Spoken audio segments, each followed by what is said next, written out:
Hello student, आज मैं आपको क्लास 10th की केस स्टडी चैप्टर नंबर 9 से कराने जा रही हूँ। ठीक है, तो सबसे पहले क्वेश्चन पढ़ेंगे। हम लिखा है, देखो, an aeroplane when flying at a height of 5000 metre from the ground. एक एरोप्लेन है जो कि 5000 मीटर ऊपर उड़ रहा है ग्राउंड से। Passes through vertically above another aeroplane. देखो, वर्टिकली एक और दूसरा another aeroplane at an instant, उसी टाइम पर, उसी के नीचे। वर्टिकली लिखा हुआ है ना, तो देखो जैसे पहला एरोप्लेन तो ये वाला वर्टिकली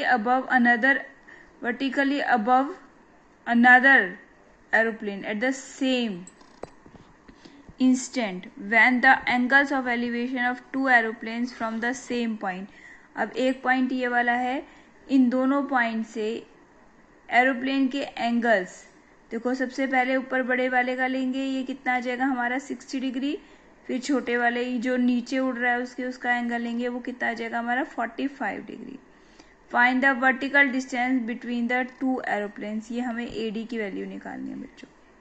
क्वेश्चन समझ में आया हमारा? जैसे कि एक एरोप्लेन है जो ये ए है और उसके जस्ट नीचे वर्टिकली में ही एक और एरोप्लेन उड़ रहा है, और एक पॉइंट है, इस पॉइंट से एरोप्लेन की जो एंगल ऑफ एलिवेशन, एक का 60 है, दूसरे का 45 है। ठीक है, अब आपसे पूछे क्या है एडी, तो हमने एडी को क्या मान लिया? देखो एक्स माना। अगर एडी हमारा एक्स है तो बीडी कितना हो जाएगा हमारा? टोटल ए बी हमारा 5000 है, तो बीडी कितना हो गया हमारा? 5000 माइनस एक्स। अब हम ट्रायंगल बीसीडी लेते हैं बच्चों। सबसे पहले हमने छोटा वाला ट्रायंगल बीसीडी लिया। इसके अंदर देखो, इसमें tan 45, देखो अगर ये हमारा एडी हमारा एक्स है तो बीडी कितना हो गया हमारा? 5000 माइनस एक्स हो गया। तो tan 45 की वैल्यू क्या? tan 45 क्या हो गया हमारा? परपेंडिकुलर अपॉन में बेस, यानी बीडी अपॉन में बीसी। ठीक है, तो tan 45 की वैल्यू हमारी 1 हो जाएगी, और ये 5000। अब ये वाला अगर हमने x माना तो ये 5000 माइनस एक्स हो गया अपॉन में बीसी। तो बीसी की वैल्यू हमारी कितनी निकल के आ गई बच्चों? 5000 माइनस एक्स। अब हम बड़ा वाला ट्रायंगल लेंगे, ट्रायंगल ए बी सी। इसके अंदर देखो tan 60 लिया मैंने, tan 60 कितना हो जाएगा हमारा? ए बी अपॉन में बी सी। tan 60 की वैल्यू कितनी है हमारी? √3। ए बी हमारा कितना है टोटल? 5000, और बी सी की वैल्यू हमने निकाली है 5000 माइनस एक्स। क्रॉस मल्टीप्लाई कर ली, तो यहाँ पे 5000 माइनस एक्स की मल्टीप्लाई किससे हो जाएगी? √3 से।